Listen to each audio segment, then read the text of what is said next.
رزق کے سارے خزانے اللہ سبحانہ و تعالیٰ کے پاس ہیں، اور اللہ سبحانہ و تعالیٰ اپنی ساری مخلوق کو رزق دے رہا ہے اور ہر طرح کا رزق دے رہا ہے، اور پھر بھی اس کے خزانوں میں کمی نہیں واقع ہوتی. ایک حدیث قدسی میں آتا ہے، اللہ تعالیٰ فرماتے ہیں کہ اے تمام جن و انس، اولین و آخرین، اگر تم سب کے سب ایک چٹیل میدان میں، کھلے میدان میں اکٹھے ہو جاؤ اور پھر سب اپنی حاجات مجھ سے مانگو، اپنی ضروریات مجھ سے طلب کرو، اور میں تم سب کو وہ عطا کروں جو تمہیں چاہیے، تو بھی میرے خزانوں میں اتنی کمی بھی واقع نہیں ہوتی جتنی سوئی کو سمندر میں ڈالنے سے واقع ہوتی ہے.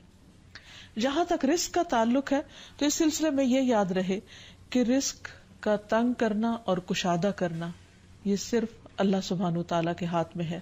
وہ جس کو چاہتا ہے زیادہ دیتا ہے، جس کو چاہتا ہے کم دیتا ہے. قرآن مجید میں اللہ تعالیٰ فرماتے ہیں واللہ یرزق من یشاء بغیر حساب، اللہ جس کو چاہتا ہے بے حساب رزق عطا کرتا ہے. اور پھر اگر وہ کسی کو زیادہ نہیں دیتا، اس پر رزق تنگ کر دیتا ہے، تو بھی اس میں اس کی اپنی حکمت اور مصلحت کار فرما ہوتی ہے. بعض لوگوں کو رزق کی زیادتی نقصان دیتی ہے، اور بعض لوگوں کو رزق کی کمی فتنے اور مشکل میں ڈال دیتی ہے کہ ان کے ایمان جانے کا خطرہ ہوتا ہے. اسی طرح بعض کو رزق کی کشادگی اللہ کی یاد سے غافل کر دیتی ہے. یعنی انسان مختلف مزاج کے ہوتے ہیں، تو اللہ تعالیٰ چونکہ بندوں پر مہربان ہے، وہ جانتا ہے کہ کس بندے کے ساتھ اسے کیسا معاملہ کرنا ہے، کسے زیادہ دینا ہے اور کسے کم دینا ہے. اس لیے ہمارے معاملے میں اللہ تعالیٰ کا جو بھی فیصلہ ہو اسے بخوشی قبول کر لینا چاہیے، اور اس کے ساتھ ساتھ اس سے اچھی امید رکھنی چاہیے. رزق کے سلسلے میں یہ بات بھی یاد رہے کہ اگر کبھی رزق میں تنگی ہو رہی ہو تو ہو سکتا ہے کہ اس تنگی پر صبر کرنے کی وجہ سے انسان کے اتنے درجات بلند ہو جائیں کہ بہت بڑی بڑی نیکیاں بھی اس کے مقابلے میں ہیچ ہوں. پھر اسی طرح بعض اوقات انسان کے لیے ناشکری رزق کی تنگی کا ذریعہ بن جاتی ہے، تو اس سے بھی انسان کو پرہیز کرنا چاہیے. خواہ انسان کے پاس تھوڑا ہی ہو تو بھی اس پر اللہ تعالیٰ کا شکر ادا کرنا چاہیے، کیونکہ اللہ تعالیٰ کا وعدہ ہے لَإِن شَكَرْتُمْ لَأَزِيدَنَّكُمْ، اگر تم شکر ادا کرو گے تو میں تمہیں اور زیادہ عطا کروں گا. کیونکہ ہر انسان جس کے پاس جتنا بھی ہے وہ عموماً کمی کا رونا روتا رہتا ہے. اسی لیے ہمیں یہ سکھایا گیا ہے کہ رزق کے معاملے میں ہم یعنی دنیاوی معاملات میں اپنے سے نیچے والوں کو دیکھیں کہ ان کے پاس کیا ہے. تو انسان کے پاس جو کچھ بھی ہو، انسان اس پر راضی ہو سکتا ہے، مطمئن ہو سکتا ہے، خوش ہو سکتا ہے، اور اللہ تعالیٰ کا شکر گزار ہو سکتا ہے. اور یہ ہمیشہ یاد رکھے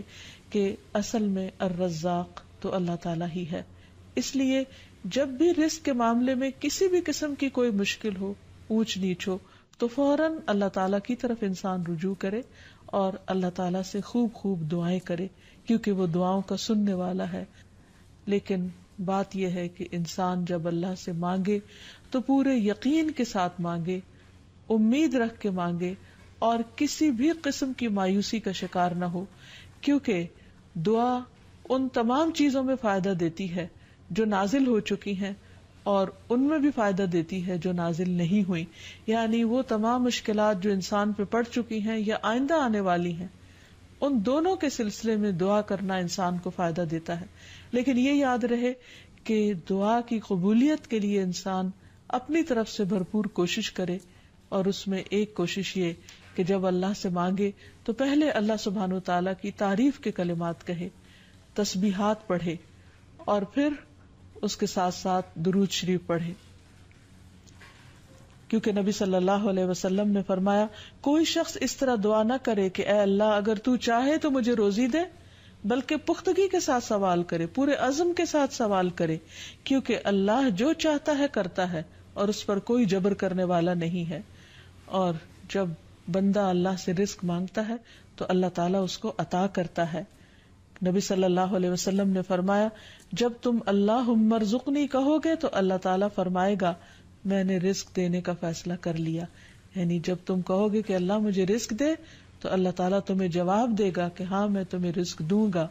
اس لیے اس حوالے سے مکمل طور پر اللہ سبحانہ و تعالیٰ پر بھروسہ کرنا چاہیے، اللہ تعالیٰ کا تقوی کرنا چاہیے، یعنی اللہ تعالیٰ سے ڈرتے رہنا چاہیے، اور رزق کی تلاش میں حرام راستے اختیار نہیں کرنے چاہیے،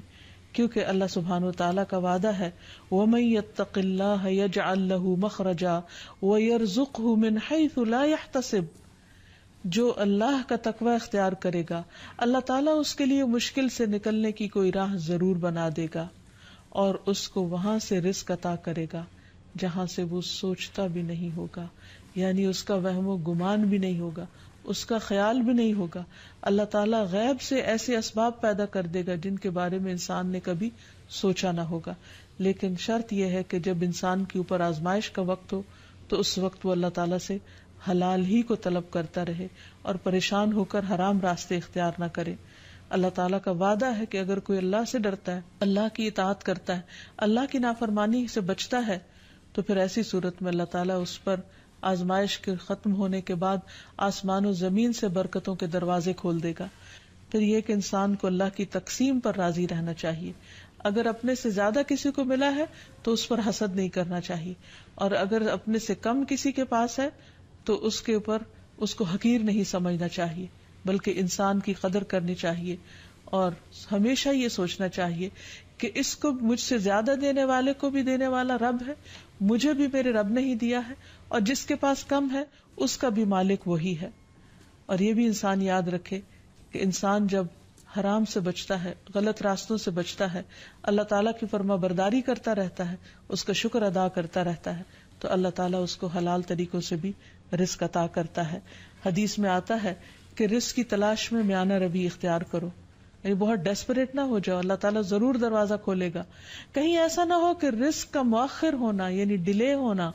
تمہیں اس بات پر اکسا دے کہ تم اللہ تعالیٰ کی نافرمانیاں کرنے لگو، یعنی نافرمانی کے ذریعے اس کا رزق تلاش کرو۔ یاد رکھو جو کچھ اللہ تعالیٰ کے پاس ہے وہ اس کی اطاعت سے ہی حاصل کیا جا سکتا ہے،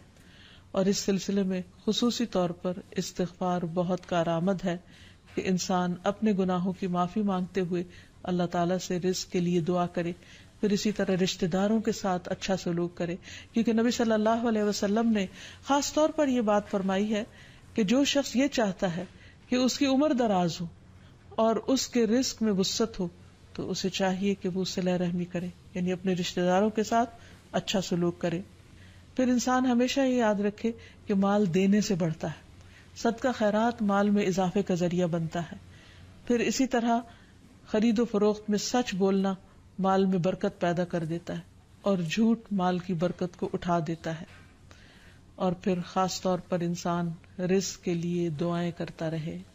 کیونکہ سارے خزانے تو اللہ کے پاس ہیں، وہ جب جس کو جتنا چاہے عطا کر سکتا ہے۔ اس کے لیے نبی صلی اللہ علیہ وسلم کی سکھائی ہوئی مسنون دعائیں بہت ہی بہترین ہیں۔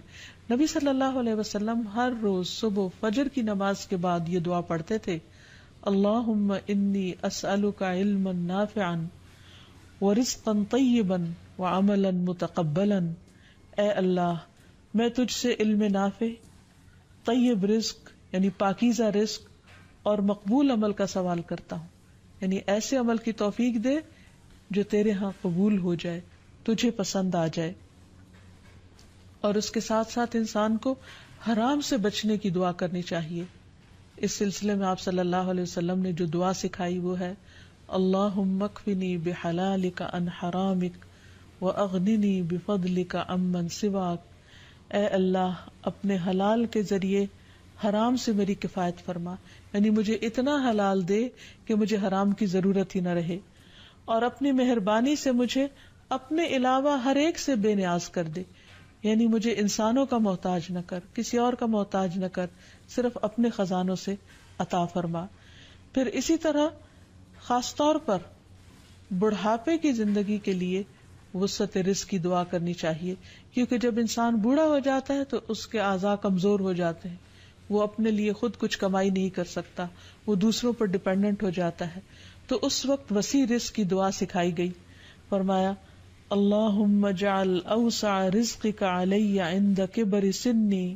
وانقطاع عمری، اے اللہ جب میں بوڑھا ہو جاؤں اور میری عمر ختم ہونے لگے تو میرے رزق کو وسیع کر دے۔ اسی طرح اپنے لیے اور اپنی اولاد کے لیے وسیع رزق کی دعا کرنی چاہیے، جیسے